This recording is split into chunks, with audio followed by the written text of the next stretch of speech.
আসসালামু আলাইকুম। Welcome to Comilla IT institute. আমি আছি আপনাদের ইন্সট্রাক্টর নওরিন তৃষা। আজকে থেকে শুরু হতে যাচ্ছে আপনাদের ফটোশপের প্রথম ক্লাস। Introducing with Photoshop. আমরা আজকে জানবো ফটোশপ কি। ফটোশপ একটা গ্রাফিক্স সফটওয়্যার অথবা ইমেজ এডিটিং সফটওয়্যার। ফটোশপে আমরা কি কি কাজ করতে পারি? প্রথমত ফটোশপকে শুধু ফটো এডিটিং এর কাজে ব্যবহার করা হতো। এই যেমন ফটো রিটাচিং করা, ফটোর ব্যাকগ্রাউন্ড রিমুভ করা, ফটোর কালার ব্যালেন্স অথবা কালার অ্যাডজাস্ট করা, বা আমরা যে পাসপোর্ট সাইজ ইমেজ গুলো তৈরি করি বা পাসপোর্ট সাইজের ছবিগুলো আমাদের বিভিন্ন কাজে ব্যবহৃত হয়, ওসবগুলো তৈরি করার জন্য আমরা মূলত ফটোশপটা ইউজ করা হতো। কিন্তু সময়ের সাথে সাথে ফটোশপ অনেক বেশি আপডেট হয়ে গিয়েছে। এখন এর মাধ্যমে অনেক কাজ আমরা করতে পারি। ফটোশপ একটি রাস্টার গ্রাফিক্স সফটওয়্যার, আমরা জানি, অর্থাৎ যে রাস্টার গ্রাফিককে এডিট করার কাজে ব্যবহার হয়। কম্পিউটারে দুই রকমের গ্রাফিক হয়, এক রাস্টার গ্রাফিক, দুই ভেক্টর গ্রাফিক। আমরা যেহেতু ফটোশপে নিয়ে কথা বলতেছি বা ফটোশপ নিয়ে কাজ করবো, ফটোশপ রাস্টার গ্রাফিক নিয়ে কাজ করবো। রাস্টার, তাহলে আমরা জানবো রাস্টার গ্রাফিক কি। রাস্টার পিক্সেল দিয়ে তৈরি একটি গ্রাফিক, অর্থাৎ একটি পিক্সেলে অনেকগুলি পিক্সেল মিলিত হলে সেটাকে রাস্টার বলে। তাহলে আমরা স্বাভাবিক প্রশ্ন আসে, তাহলে পিক্সেল কি? রাস্টার গ্রাফিককে মাপার জন্য সবচেয়ে ছোট যে বক্সের মতো থাকে বা স্কোয়ার শেপ থাকে সেটাকে পিক্সেল বলে। যেমন আমরা যদি কোনো কাপড়কে মাপতে চাই তাহলে আমরা কিসে মাপি? মিটারে মাপি। আবার যদি কোনো প্রাণীকে মাপতে চাই তাহলে আমরা কিসে মাপি? মিটারে মাপি। কিন্তু এখানে রাস্টার গ্রাফিককে মাপি পিক্সেল। এই পিক্সেল অনেকগুলো পিক্সেল মিলিত হয়ে হয় রাস্টার গ্রাফিক। এই যে ফটোশপটা আছে, এটা কাজ করে রাস্টার গ্রাফিক। এই রাস্টার গ্রাফিকের অনেকগুলো ফরম্যাট, যেমন জেপিইজি, পিএনজি, জিআইএফ সহ আরো অনেক ধরনের ফরম্যাট হয়। আর এভাবেই রাস্টার গ্রাফিক ইমেজের উপর কাজ করে থাকে। শুধু ইমেজ এডিটিং করার জন্যই ফটোশপ ইউজ করা হয়, ইন্ডাস্ট্রিতে এর আরো অনেক কাজ হয়। যেমন আমরা যদি কোনো ওয়েব ডিজাইনের কথা চিন্তা করি, ওয়েব ডিজাইনাররা সবার আগে ফটোশপে ওয়েব ডিজাইনের লেআউট তৈরি করে। আবার ডিজিটাল আর্ট গুলো যে আমরা দেখি অথবা ফটো ম্যানিপুলেশন বা ম্যাট পেন্টিং এর যে কাজগুলো দেখি, সবগুলো কাজই কিন্তু হয় ফটোশপ। আমরা এই ফটোশপের মাধ্যমে যে যে কাজগুলো আমরা করব সেই সম্বন্ধে আমরা ডিটেলসে আরো জানবো। ফটোশপের যে ওয়ার্ক স্পেস আছে, টুলস আছে, ব্যাকগ্রাউন্ড রিমুভ করা, layers, smart object, branding mode, selection technique গুলি বা filtering, poster design, photo editing সহ আমরা আরো অনেক কাজ শিখব। এখন আমরা জানবো ফটোশপের ইন্টারফেস সম্বন্ধে এবং কিভাবে আমরা ডকুমেন্ট সেট আপ করতে হয় এই সম্বন্ধে আমরা জানবো। আমরা যখন আমাদের ফটোশপ ওপেন করবো তখন আমাদের কেমন ধরনের ইন্টারফেস আসবে। তেমন এই ইন্টারফেস আসার পর আমরা যেই কাজগুলো এখন দেখবো সেগুলো দেখতেছি, যেগুলো শো করতেছে এগুলো হলো আমাদের রিসেন্ট করা কাজ, এগুলো আমাদের এখানে শো করতেছে। আমরা যদি এখান থেকে যদি কোনো কাজ আমরা খুঁজে পেতে চাই তাহলে আমরা চাইলে এখানে যে কাজগুলো যে নামে আমরা সেভ করেছি আমরা চাইলে এই নাম সার্চ করলে আমরা এদিকে ফিল্টারিং করতে পারি। এদিকে ফিল্টার অপশন দেওয়া আছে। ফিল্টারিং আমরা যদি ব্যাকগ্রাউন্ড রিমুভের একটা কাজ করেছিলাম, এটা আমি পুরোটা লিখিওনি, এর মধ্যে এটা শো করে ফেলেছে। তো আবার যদি আমরা চাই যে আমরা যে কাজগুলো এরকম ভাবে আছে এভাবে না থেকে যদি আমাদের সিরিয়াল ভাবে থাকতো তাহলে আমরা চাইলে এভাবেও করতে পারি। তো এগুলো এভাবেই থাকুক। তা আমরা আমাদের যে কাজ করার জন্য আমাদের যে ডকুমেন্ট সেট আপ করার জন্য আমরা কিভাবে সেট আপ করতে পারি, আমরা দিয়ে কয়েক ভাগ করতে পারি। চাইলে কি আমরা নিউতে ক্লিক করলে আমাদের ডকুমেন্ট সেটিং এর যে নিউ ডকুমেন্ট সেটিংটা আছে এটা আমাদের সামনে শো করবে। আবার আমরা চাইলে নিউ ফাইলে ক্লিক করলেও এটা শো করবে। আবার আমরা যদি চাই শর্টকাট ফর্ম প্যান প্রেস করলে আমাদের নিউ ডকুমেন্টের সেটিংটা আমাদের সামনে শো করবে। এদিকে ওপেন দেওয়া আছে, আমরা যদি ওপেনে ক্লিক করি তাহলে আমরা যে কাজগুলো আমাদের অলরেডি কাজ করে আমরা রেখে দিচ্ছি, যেটা আমরা ফটোশপে ওপেন করতে চাচ্ছি, আমরা চাইলে এখান থেকেও ওপেন করতে পারি। আবার ফাইলে গিয়ে ওপেন করলেও আমরা করতে পারি। তাছাড়া আমরা এগুলো পরবর্তীতে আরো জানবো। এখন আমরা আমাদের যে ডকুমেন্ট সেটআপ করার জন্য আমাদের যে ডকুমেন্ট সেটিংটা লাগবে, আমরা কন্ট্রোল এন দিয়ে এটা ওপেন করব। Why document setup is important. Design ready করতে অথবা ফটোশপে কোনো কাজ করতে প্রথমে আমাদের ডকুমেন্ট সেটআপ করতে হবে। ডকুমেন্ট সেটআপ করতে হবে। যেমন আমরা এদিকে দেখতেছি রিসেন্টে এদিকে আমরা, যেহেতু আমার ফটোশপটা আমি নতুন ভাবে আপডেট করেছি, এই জন্য আমার কোনো সাইজ এখানে দেখা যাচ্ছে না আমার ডকুমেন্টে। তো রিসেন্ট যদি আমরা কোনো কাজ করে থাকি, যে সাইজগুলো নিয়ে কাজ করবে এগুলো রিসেন্টে সবগুলো কাজ শো করবে। এদিকে আরো অনেকগুলো সাইজ দেওয়া থাকে যেগুলো রিসেন্ট যে সাইজগুলো নিয়ে আমরা কাজ করেছি। সেভড করি। সেভড কিছু ডকুমেন্ট আমরা সেভ করে রাখতে পারি বা রাখা যায়, তবে না রাখাই ভালো। যদি আমাদের মনে হয় যে আমাদের কোনো ডকুমেন্টের সাইজ সেভ করে রাখার প্রয়োজন, আমরা চাইলে কিন্তু সেভ করে রাখতে পারি। ফটো ফটোতে হলো আমরা ফটোর যে সাইজ গুলো নিয়ে আমরা কাজ করি, বিভিন্ন ফটো সাইজ আমাদের লাগে, ল্যান্ডস্কেপ, তারপর পোর্ট্রেট, এসবের যে সাইজ গুলো আমাদের লাগে, আমরা এখান থেকেও সাইজ নিয়ে আমরা কাজ করতে পারি। যদি কাস্টমাইজ না হয়, আমরা চাইলে এখান থেকে সাইজ নিয়ে আমাদের কাজগুলো করতে। প্রিন্ট মিডিয়া প্রিন্ট ক্লায়েন্ট যদি কোনো ইঞ্চি, সেন্টিমিটার, মিলিমিটার উল্লেখ করে বলে দেয়, তাহলে সেটা প্রিন্ট মিডিয়ার কাজ। আর আমরা প্রিন্ট মিডিয়ার কাজগুলো এখান থেকে, প্রিন্টের যে সাইজ গুলো আমরা এখান থেকে সাইজ নিয়ে আমরা প্রিন্টের মিডিয়ার কাজগুলো করতে পারি। আর্ট ইলাস্ট্রেশনের জন্য যে কাজগুলো লাগে, ডকুমেন্টের যে সাইজ গুলো লাগে আমরা এখান থেকে নিতে পারবো। ওয়েবের জন্য যে ডকুমেন্ট সাইজ গুলো লাগে, যদি কাস্টমাইজ না থাকে, আমরা এখান থেকে চাইলে নিয়ে ফেলতে পারি। মোবাইলের লেআউটের জন্য বা মোবাইলের ব্যাকগ্রাউন্ড ডিজাইনের জন্য যে সাইজ গুলো লাগে, দেখে আইফোন এক্স আছে, আইফোন 8, 7, 8, আইপ্যাডের বিভিন্ন সাইজ আছে, মাইক্রোসফটের সাইজ আছে, এদিকে যা আছে আমরা এখান থেকেও সাইজ নিয়ে কাজ করতে পারি। ফিল্ম এন্ড ভিডিওর জন্য আমরা যে ডকুমেন্ট গুলো লাগে, ডকুমেন্টের যে সাইজ গুলো লাগে, আমরা এখান থেকেও নিয়ে করতে পারি। এদিকে আছে প্রিসেট। প্রিসেট হলো আমরা যে কাজটা করতেছি, এই কাজটার নামটা চাইলে আমরা এখানে লিখে দিতে পারি। যেমন আমরা যদি আজকে যেহেতু ক্লাস 1 করতেছি, তাহলে আমরা ক্লাস 1 দিয়ে সেভ করে দিলাম। এই যদি আমরা এইভাবে প্রিসেটে লিখে দিই, তাহলে আমরা যখন কাজটা করব তখন এই নামেই আমাদের কাজটা সেভ হবে। উইথ এবং হাইট উইথ এবং হাইট উইথ কাজের সুবিধা মতো আমরা সাইজ সেট আপ করার জন্য আমরা উইথ আর হাইট নিয়ে নিব। কাস্টমার আমাদের যেভাবে, আমাদের ক্লায়েন্ট আমাদেরকে বলবে, আমরা ওভাবে আমাদের সাইজ এখান থেকে উইথ বসাবো আর হাইট বসাবো। আর আমাদের একটা কথা সবসময় মনে রাখতে হবে, আমাদেরকে যদি কোনো সাইজ বলে দেওয়া হয় যে এত বাই এত, তাহলে প্রথমেই যেটা বলবে ওটা হবে উইথ। যদি 7/5 বলে, সাপোজ প্রথম 7 বললো বা 5, তাহলে আমাদের ধরে নিতে হবে আমাদের উইথ হবে প্রথমে 7। আমাদেরকে যদি ক্লায়েন্ট কিছুই না বলে যে আমাকে 7/5 এর মধ্যে এটা ডিজাইন করে দেন, বা এরকম যদি বলে দেয় আমাদেরকে, তাহলে আমাদের বুঝে নিতে হবে প্রথমে যেটা বলেছে ওটা হলো আমাদের উইথ, পরে যেটা বলেছে ওইটা আমাদের height।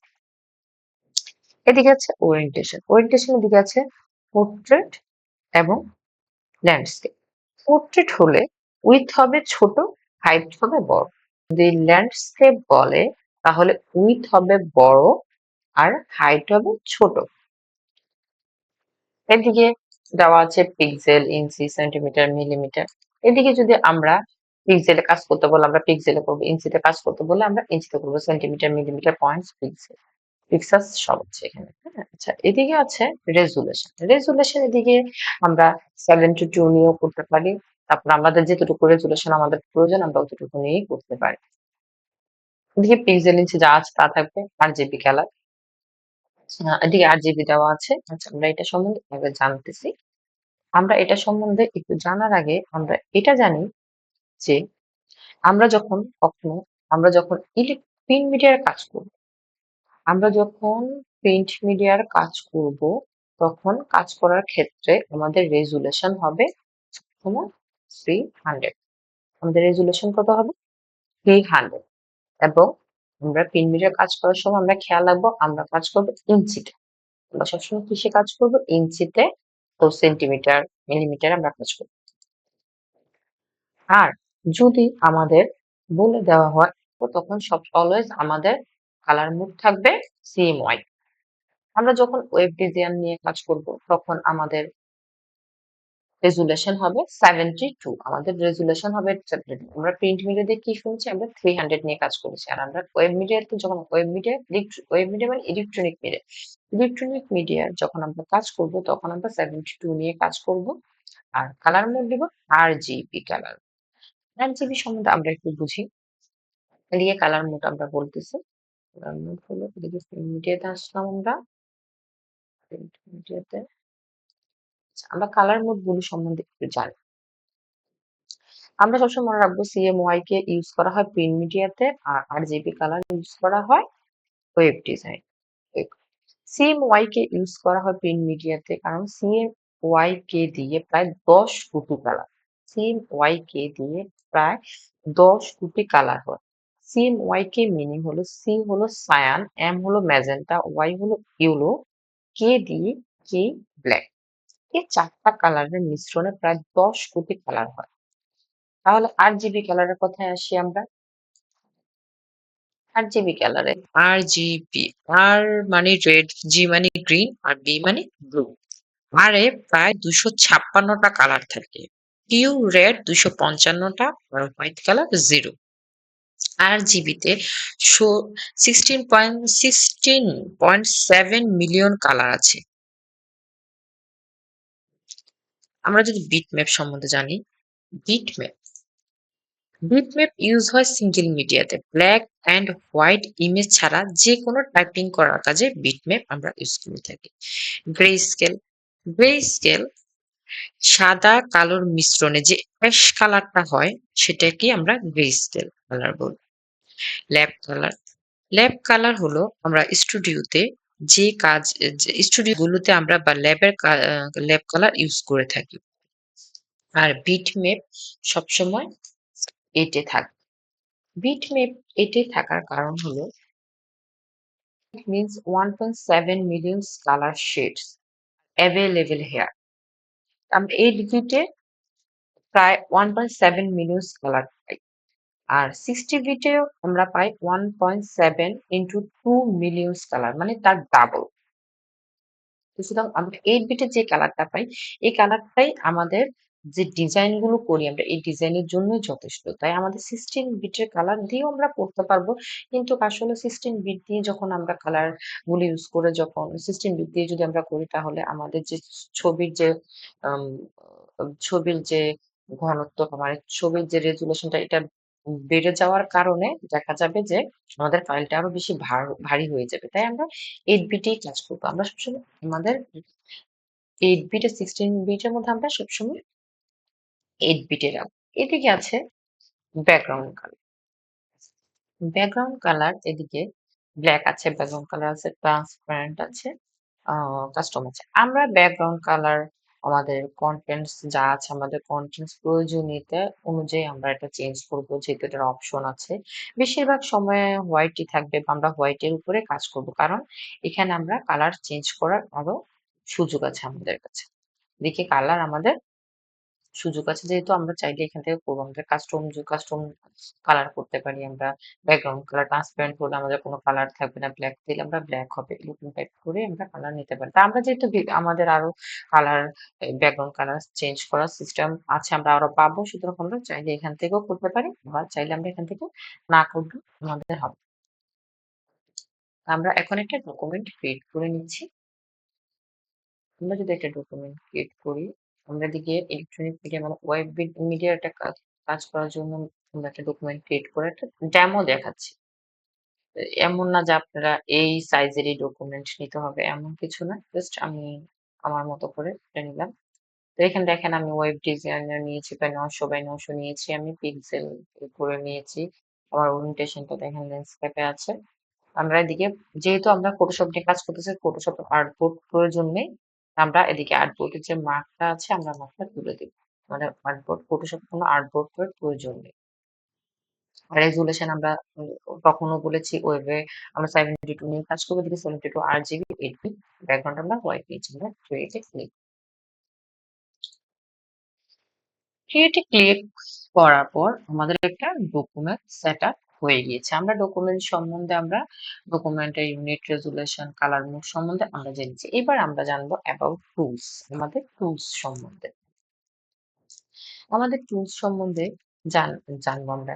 এদিকে যে আমাদের যে এদিকে বাম পাশে আমাদের টুলস আছে, বাম পাশেও আমাদের টুলস আছে। আমরা যে উপরে যে লাইনটা দেখছি এদিকে আমরা এটাকে আমরা বলি মেনু বার। মেনু বার বলি, মেনু বারের মধ্যে আমরা যে বারগুলো দেখছি এগুলোকে আমরা বলি এক একটাকে মেনু বারের মধ্যে ভিতরে যেগুলো আছে আমরা এগুলোকে বলি সাব মেনু। আমরা প্রত্যেকটাকে কি বলি? Sub menu bar. এগুলো সম্বন্ধে আমরা আরো জানবো আমাদের কাজ করতে করতে। আমরা এগুলো আমরা জানলাম আজকে এটা কি, উপরে যেটা আছে এটা হলো মেনু বার, আর নিচে যেগুলো আছে এই মেনু বারের ভিতরে এগুলোকে আমরা বলি সাব মেনু। আর এখানে মেনু বারের নিচে যে অংশটা আছে ওই অংশটাকে বলি আমরা কন্ট্রোল বার। ওই অংশটাকে আমরা কি বলি? কন্ট্রোল। আর এদিকে বাম সাইডে যে মেনুটা আছে, টুলসটা আছে, টুলবার বলবো, উপরের অংশটাকে বলবো মেনু বার, নিচেরটাকে বলবো কন্ট্রোল বার, এই পাশেরটাকে এটাকে বলবো আমরা ফ্লোটিং বার। ফ্লোটিং বার মানে হলো ভাষণ। আমরা চাইলে আমাদের এই ব্লকটাকে আমরা চাইলে আমরা সরিয়ে দিতে পারি। যেমন ধরেন আমি এদিকে ক্লিক করলাম, আমার এটা প্রয়োজন নেই, আমি চাইলে এটা ক্রস করে ফেলে দিতে পারি। আমার এটা প্রয়োজন নেই, আমি এটা সরিয়ে নিতে পারি। ফ্লোটিং বার, এই জন্য আমরা এটা ফ্লোটিং বার, এটা ভাষণ। আমি চাইলে এখান থেকে যদি এখন আমার যেভাবে আমি আমার সেট আপটা করতে চাচ্ছি, আমি যদি এটা করতে চাই তাহলে আমরা কিভাবে করতে পারি? যেখানে তো আমার বার লাগবে, তাহলে আমি যদি এটা আনতে চাই তাহলে আমি কিভাবে করবো? আমরা এদিকে উইন্ডোজে যাব, উইন্ডোজে ওয়ার্কস্পেসে যাব, ওয়ার্কস্পেসে যে আমরা এদিকে অনেকগুলো ওয়ার্কস্পেস আছে, এখান থেকে আমরা ওয়ার্কস্পেস ক্লিক করে চলে যাবো। আমরা যদি রিসেটে দিই তাহলে যেটা ছিল ওটা আমরা চলে আসবে। এখন আমার যদি আমার নিজের করা ওয়ার্কস্পেস থাকে, যেমন এদিকে ওয়ার্কস্পেস এদিকে দেখা আছে মাই ওয়ার্কস্পেস, মানে আমার আমার যদি মাই নিজস্ব কোনো ওয়ার্কস্পেস তৈরি করে থাকে তাহলে আমি যদি মাই যেমন আমার আছে তাহলে আমি আমার মাই ওয়ার্কস্পেসে ক্লিক করলে আমার যে ওয়ার্কস্পেসটা তৈরি করা ছিল এটা আমার চলে এসেছে। আমার যদি মনে হয় যে না আমার ওয়ার্ক স্পেসটা যখন হারিয়ে যাবে আমরা অবশ্যই উইন্ডোজ আসবো, উইন্ডোজ এসে ওয়ার্ক স্পেসে যাবো, গিয়ে আমরা যেকোনো এখান থেকে নিউ ওয়ার্ক স্পেসও তৈরি করে নিতে পারি। এদিকে নিউ ওয়ার্ক স্পেস দিয়ে আমরা চাইলে নিউ ওয়ার্ক স্পেসের নাম দিয়ে আমরা ক্রিয়েট করে দিতে পারি। আবার যদি আমাদের প্রয়োজন না হয় তাহলে আমরা ওয়ার্ক স্পেসে গিয়ে ডিলিট অপশনে ক্লিক করলে ওয়ার্ক স্পেসটা ডিলিট হয়ে যাবে। তাছাড়া আমরা উইন্ডোজে আমাদের যত ধরনের টুল বার, অপশন বার, মেনু বার যা যা আমাদের প্রয়োজন এখান থেকে আমরা সব খুঁজে খুঁজে আমরা নিব।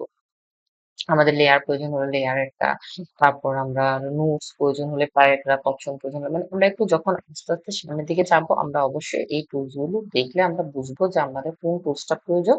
আমরা যেই টুলস আমরা প্রয়োজন আমরা উইন্ডোজ থেকে সেই টুলস গুলো খুঁজে নিই। তো এখন আসি আমরা দেখি টুলস বার। টুলস বারের উপরে যে বাম পাশে যে প্রথম চারটা টুল আছে, যে প্রথম চারটা বলে চারটে করে আমরা সিলেকশন, তারপর এখন ১, ২, ৩, ৪, ৫, ৬, ৭, 11টাকে বলি আমরা ইমেজ এডিটিং। আর তারপরে ১, ২, ৩, ৪ আমরা এই ৪টাকে বলি অবজেক্ট ক্রিয়েশন। পরে যে ২টা আছে এগুলাকে বলি আমরা জুম টুল। জুম টুল মানে জুম ইন জুম আউট। আর বাকি থাকে কি কালার প্যালেট। কালার প্যালেট আমরা আছে যে উপরে যে কালার প্যালেটটা আছে, যে উপরে যে বক্সটা আছে এটাকে আমরা বলি ফরগ্রাউন্ড কালার। উপরে যে কালারটা আছে এটাকে আমরা কি বলবো? Foreground colour. আর নিচে যে কালারটা আছে নিচে এটাকে বলবো আমরা ব্যাকগ্রাউন্ড কালার। এটাকে বলি ফরগ্রাউন্ড কালার, এটাকে আমরা বলি ব্যাকগ্রাউন্ড কালার। ফরগ্রাউন্ড প্লেটের উপর ওয়ার্কস্পেস দেখছি এটাকে আমরা ডকুমেন্ট বলি।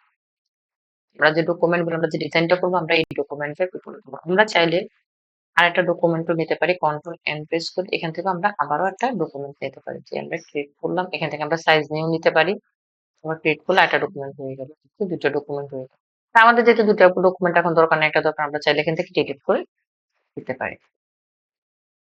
এদিকে আসি আমরা কালারে, কালার প্যালেটে। এদিকে আমরা বলেছিলাম এটা ফরগ্রাউন্ড কালার, এটা background colour.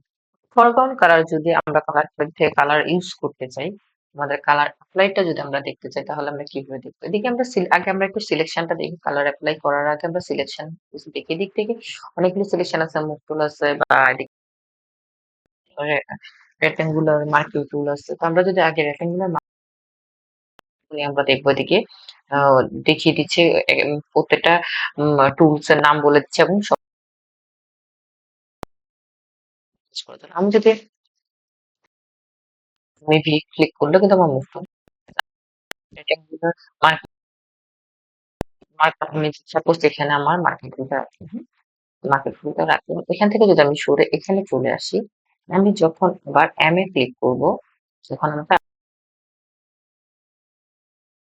M A click করলাম তাহলে আমার মার্কেটে এখানে চলে আসছে। আমি যদি রেক্টেঙ্গুলার মার্কেট এদিকে একটু দেখি, এদিকে দিলাম আমি রেক্টেঙ্গুলার মার্কেট দিয়ে একটা সিলেক্ট করলাম।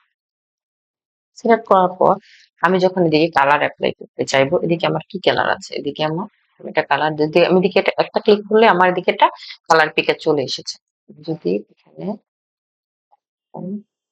ক্লিক করি তাহলে একটা কালার পিকে চলে আসে। আমি এখানে কালার পিকার থেকে আমি একটা কালার চুজ করে নিলাম। আমরা এই কালার পিকার বা কালার সম্বন্ধে কিভাবে কালার নিতে হয় আমরা সব ডিটেলস এ আরো জানবো। আমি এখন একটা এক্সাম্পল দেওয়ার জন্য আপনাদেরকে দেখাচ্ছি। ওটা আমি দিয়ে দিলাম। আমি এদিকে দেখেন আপনার ফরগ্রাউন্ড কালারটা কিন্তু রেড আছে। ফরগ্রাউন্ড কালারটা রেড আর ব্যাকগ্রাউন্ড কালারটা আমার ব্ল্যাক দিয়ে দিলাম। তো ফরগ্রাউন্ড কালার যেহেতু রেড, তো রেড হলো কালার পিকে থেকে আমরা কালার চুজ করে দিলাম। তা আমি যদি আমার এই যে সিলেকশনটা আছে সিলেকশনটার মধ্যে যদি আমি কালার দিতে চাই তাহলে আমি ফরগ্রাউন্ড কালার দেওয়ার জন্য আমি শর্টকাট কি ইউজ করব? ফরগ্রাউন্ড কালার দেওয়ার জন্য আমি শর্টকাটে অল্টার প্লাস ডিলিট অথবা ব্যাকস্পেস ক্লিক করলে আমার ফরগ্রাউন্ড কালার রেড এখানে আমার সিলেকশন বসে যাবে। অর্থাৎ ফন্টে অল্টার প্লাস ডিলিট অথবা ব্যাকস্পেস ক্লিক করলে আমাদের ফরগ্রাউন্ড কালার আসবে। আর আমি যদি ব্যাকগ্রাউন্ড কালারটা আমি আমার এই সিলেকশনে দিতে চাই তাহলে আমি কি করব? আমি কন্ট্রোল প্লাস ব্যাকস্পেস অথবা কন্ট্রোল প্লাস ডিলিট ক্লিক করলে আমার ব্যাকগ্রাউন্ড কালারটি চলে আসবে। এভাবে আমরা কালার অ্যাপ্লাই করতে পারি।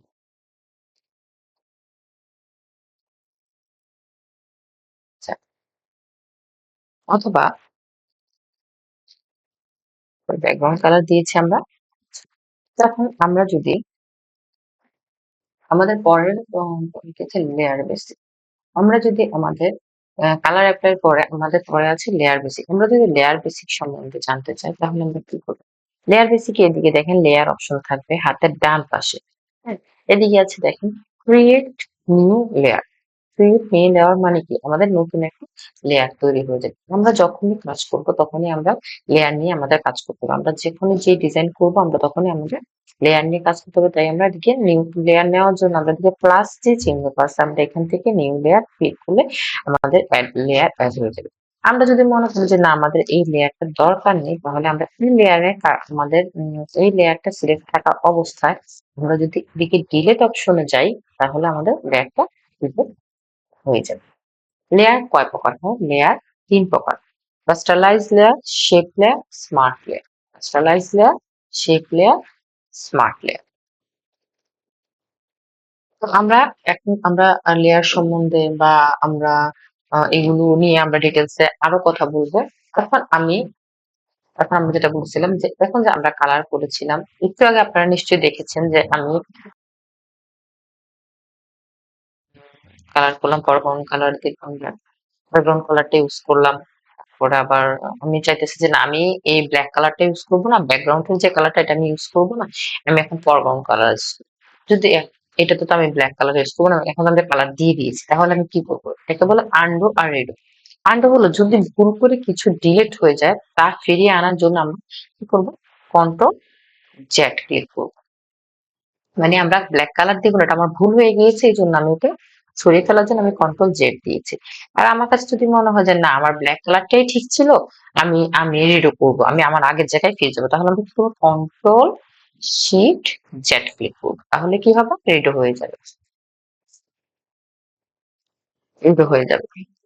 আমরা এদিকে আমরা আন্ডো রিডোটা দেখলাম। আর আমরা যদি এদিকে জুম করতে চাই আমাদের যে আম, আমরা যে এদিকে যে কালারটা দিয়েছে আমরা যদি কালারটা দেখার জন্য আমরা যদি একটু জুম করতে চাই তাহলে আমরা জুম ইন করার জন্য আমরা কি করতে পারি?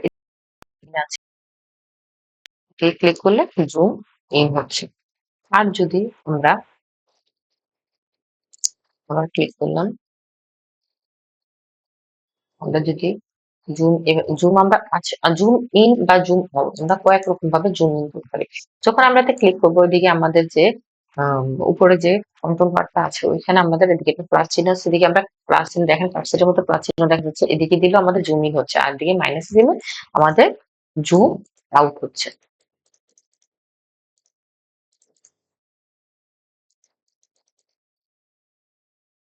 জুম আউট হচ্ছে। জুম ইন জুম আউট করার জন্য আমরা কয়েকভাবে আমরা জুম ইন জুম আউট করতে পারি। আমরা চাইলে এভাবেও জুম ইন জুম আউট করতে পারি, অথবা আম, আমরা যদি কন্ট্রোল প্লাস ক্লিক করি আমাদের জুম ইন হচ্ছে, আবার কন্ট্রোল মাইনাস ক্লিক করলে আমাদের জুম আউট হয়ে যাচ্ছে। তারপর আমরা যদি জুম আউট করতে পারি, যেমন ধরেন আমরা ভিউতে গেলাম, ভিউতে গিয়ে এদিকে জুম ইন আছে, জুম আউট আছে, এদিকে দেখেন শর্ট ফর্মও দেখা যাচ্ছে, কন্ট্রোল প্লাস প্লাস ক্লিক করলে হবে জুম ইন, এখান থেকে আমরা জুম ইন করতে পারি। আবার ভিউতে গেলাম, জুম আউট করলাম, এদিকে আমরা জুম আউট করতে পারি। আবার আমরা যদি আমাদের আম যে মাউস আছে, আমাদের মাউস অল্টার ক্লিক করে যদি আমরা স্ক্রল করি মাউস, তাহলেও জুম হচ্ছে, আবার স্ক্রল করলে আবার জুম ইন হচ্ছে, জুম আউট হচ্ছে। হ্যাঁ? আমরা আসলে আমাদের যেটা আমাদের কাজের সুবিধাতে আমরা আমাদের সুবিধা মনে হবে আমরা ওইটা দিয়েই আমরা ইউজ করব। তো যেহেতু আমার কাছে মনে হচ্ছে যে অল্টার দিয়ে মাউস স্ক্রল করলে আমার জন্য সুবিধা, আমি এটাই করলাম। তো আপনারাও এভাবেই জুম ইন জুম আউট করতে পারেন। ডকুমেন্ট প্যান বলতে আমরা কি বুঝি? এখানে এর মতো দেখছি হ্যান্ড টুল, এটাকে আমরা ডকুমেন্ট প্যান বলি। ডকুমেন্ট প্যান করতে আমরা কিভাবে ডকুমেন্ট প্যান করতে পারি? ডকুমেন্ট প্যান করতে এটা দিয়ে আমরা চাইলে এটাতে ক্লিক করলাম, ক্লিক করে আমরা আমাদের সাপোজ আমরা যে আমাদের যে এদিকে একটা রেক্টেঙ্গুলার শেপ দিয়ে কালার করেছি, আমরা চাচ্ছি যে আমরা এদিকে না আমরা এই সাইডটাতে একটু যাবো, তাহলে আমরা এভাবে ডকুমেন্ট প্যান করতে পারি, যেভাবে দিয়ে ডকুমেন্ট প্যান করতে পারি। আবার চাইলে আমরা যদি অন্য কোনো টুলে থাকি, তখন টুল থাকা অবস্থা আমরা যদি উম আমাদের যে ল্যাপটপ বা পিসির যে স্পেস আছে, স্পেসটাতে ক্লিক করলে আমরা ডকুমেন্ট প্যান আমাদের কাজের কাজটা সহজ করার জন্য, কাজটা দেখার জন্য আমরা আমরা ডকুমেন্ট প্যান আমাদের ইউজ করি। এখন কথা হলো আমরা যে এই কাজটা করেছি, এটার যে এখন আমি এটা সেভ করতে চাচ্ছি, তাহলে আমি কিভাবে সেভ করবো? আমার এই ডকুমেন্টটা আছে এটা আমি সেভ করতে চাই, তাহলে আমি কিভাবে সেভ করবো? তাহলে আমি সেভ করবো হলো আমি ফাইলে যাব।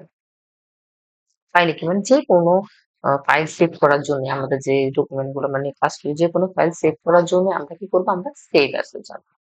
সেভ অ্যাসে গেলে আমরা সেভ অ্যাসে ক্লিক করলে দিকে আসবে সেভ অন ইউর কম্পিউটার। আমরা এটাতে ক্লিক করব।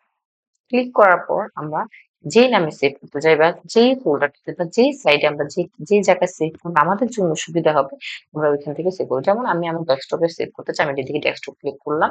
ডেস্কটপ ক্লিক করার পর আমি যদি এদিকে লিখি আমার ক্লাস 1 দিয়ে সেভ করছি, ক্লাস 1 দিয়ে সেভ করলাম, তাহলে এই সেভ হয়ে যাবে। তখন আপনাদেরকে ১ম যখন ক্লাসটা শুরু হয়েছিল, তখন যখন আমি আপনাদেরকে একটা ডকুমেন্ট দেখিয়েছিলাম যে আমি ক্লাস 1 লিখেছি। আমি কিন্তু ওই ডকুমেন্টটাতে যদি করতাম, তাহলে আমি ক্লাস 1 দিয়ে আমার অটো এটা আমি এদিকে সেভ ক্লিক করলে হয়ে যেত। দেখুন অটো ক্লাস 1 চলে এসেছে। যেহেতু ওই ডকুমেন্টটা আমি সেভ করিনি, তাই এখন আমার আবার লিখতে হচ্ছে ক্লাস 1। এখান থেকে আমার সিলেক্ট করে দিতে হবে আমি ফরম্যাটে এটা সেভ করতে চাচ্ছি। আমি যদি পিএইচডি টা করি, আমি যেহেতু এটা পিএস ফাইল, আমি এটা পিএইচডি দিয়ে করবো, আমি পিএইচডি দিলাম, পরে দিকে আমি সেভ দিয়ে দিলাম। আমি সেভ দেওয়ার পর এখন আমি দেখবো যে আমার ডকুমেন্টটা সেভ হয়েছে কিনা। তাহলে আমি কি করবো? আমি আমার ডেস্কটপে যাব, যে কাজ আছে কাজে গেলাম, যাওয়ার পরে দেখেন আমি যে সেভ করেছিলাম এটা আমার সেভ হয় পিএইচডি আকারে হয়ে গিয়েছে। এখন এটা এডিটে করলাম, আমি চাইলে এটা এডিট করতে পারবো। আর যদি আমি এটা জেপিজি-তে, আপনাদেরকে আমি ১ম এই বলেছিলাম আমাদের কয়টা ফরম্যাটে কাজ করা যায়। এই ফরম্যাটের মধ্যে জেপিজিও ছিল। জেপিজি ফাইলে যদি আমি সেভ করতে চাই, তাহলে আমি কি করব? আমি এখানে এক্সপোর্ট এ যাব। এক্সপোর্ট এ গিয়ে আমি এক্সপোর্ট আস এ ক্লিক করব, অথবা এখানে সেভ ফর ওয়েব ও ক্লিক করলেও সেভ এক্সপোর্ট হবে। মানে জেপিজি আকারে হবে। তো আমি যদি এক্সপোর্ট আস এ ক্লিক করি, তাহলে এক্সপোর্ট আস এ কি আসতেছে? এক্সপোর্ট আসার পর এদিকে জেপিজি লিখে আছে। আমি এদিকে দেখেন অনেকগুলো ফরম্যাট আছে, পিএনজি, জেপিজি, জিআইএফ। আমরা জেপি তে ক্লিক থাকা অবস্থায় কোয়ালিটি হাই করে দিব। করার পর এখানে আমরা এক্সপোর্ট করে দিব। দেখেন এক্সপোর্ট করার পর আমার যেহেতু আমি আগে পিএসডি ফাইল সেভ করেছি ক্লাস 1 দিয়ে, তো আমার জেপিজি ফাইলটাও এইভাবে সেভ হবে। ক্লাস 1 দিয়ে দিবেন। আমি ফরম্যাটের এদিক থেকে থাকলে এদিকে সেভ করে দিব। এটা ঠিক আছে কিনা দেখব। ডেস্কটপ আমার দেওয়ার দরকার নেই। কারণ আমার আগে ডেস্কটপ দেওয়া ছিল। আমার এখানে অটোমেটিক্যালি সেভ হয়ে যাবে। তবুও আপনি চাইলে দিতে পারেন। তো আমি দিলাম সেভ। দেখি আমার এটা সেভ হয়েছে কিনা জেপিজি আকারে। যদি দেখাই আপনাদেরকে কাজটা জেপিজি আকারে সেভ হয়ে গেছে। আজকের জন্য আমাদের যে ক্লাস 1 ক্লাসটি যে আমরা যা, যা শিখতে চেয়েছিলাম, যা জানতে চেয়েছিলাম introducing with Photoshop সম্বন্ধে আমরা Photoshop সম্বন্ধে জানলাম। এই Photoshop এর ইন্টারফেস সম্বন্ধে জানলাম, কিভাবে ডকুমেন্ট সেটআপ করতে হয়। তারপরে about tools, সিলেকশন বেসিক, আ colour apply, layer basic, undo, redo, zoom in, zoom out, document pan করা, ডকুমেন্ট সেভ করা সম্বন্ধে আমরা জেনেছি। নেক্সট ক্লাস 2 তে আমরা জানবো সিলেকশন ডিটেইলস সম্বন্ধে, অ্যালাইন সম্বন্ধে, কিভাবে অ্যালাইন করতে হয়, গ্রুপ, আনগ্রুপ, ইমেজ রিসাইজ এসব সম্বন্ধে আমরা জানবো। তো আজকে ঠিক আছে। আল্লাহ হাফেজ।